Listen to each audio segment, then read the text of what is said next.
السلام عليكم ورحمة الله تعالى وبركاته. بعد السلام دمان والدين سلامي مال ولبو الدنيا ذيك جوكتان وحنيدن لا يهي مالين وناكسن هبين وناكسن ظهور وناكسن وقتي ولبا إذن تهي وناكسن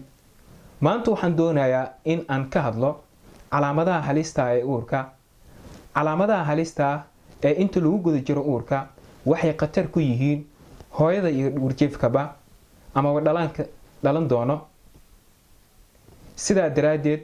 habeeneeda uurka lahi hadii ay isku aragto 10kan calaamadood ama qaar ka mid ah 10kan calaamad waxa waajib ku ah in ay raadsato daryeel caafimaad oo ay degdeg ku gaarto xarumaha caafimaadka hadii hooyadu ay midabka jirkeedu isku bedelo cadaan gaar ahaan hareeraha indhaha calaacasha iyo carabka isla markaasna ay la jiraan wadna garaac neefto ku dhegdhegayso ama neefto ku adkaato iyo indhaha madoowaada waa calaamadaha lagu garto ee dhiig yarida sidoo kale hadii hooyada uurka leh ay isku aragto dhiig sida dhiiga caadado kale oo yaani xinjiro leh isla markaasna ay la jiraan xanuun qeybaha hoose caloosha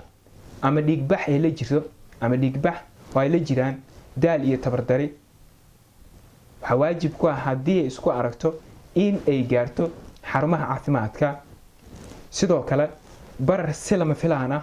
oo hooyada ku yimaada gaar ahaan lugaha iyo gacmaha wajiga iyo hareeraha indhaha xumad ziyaada ah oo ay la jiraan gariir iyo dhidid badan sidoo kale hadii hooyada uurka leh isku aragto madax xanuun aragoo laba noqdo isla markaasna cadaadiska dhiiga oo sare u kaco ama uu ka bato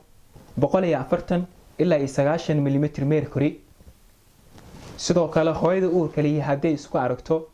ama lagu arko miirbeelid dhaqdhaqaaqa uurjiifka oo aadan u dareemin sida hore kale ama aad dareemi weysay gabi ahaanba sidoo kale hooyada uurka leh hadii lagu arko ama isku aragto matag isxigxiga ama 3 bilood ugu horeeya socda waxa waajib ku ah in ay booqato xarumaha caafimaadka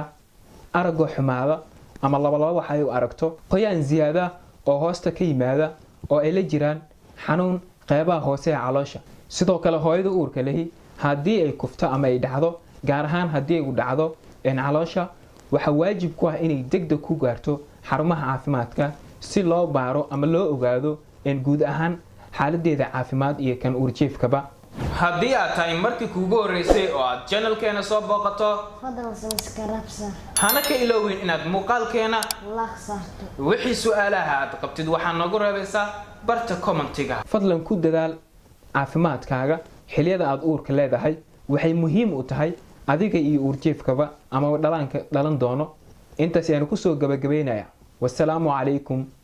ورحمة الله تعالى وبركاته.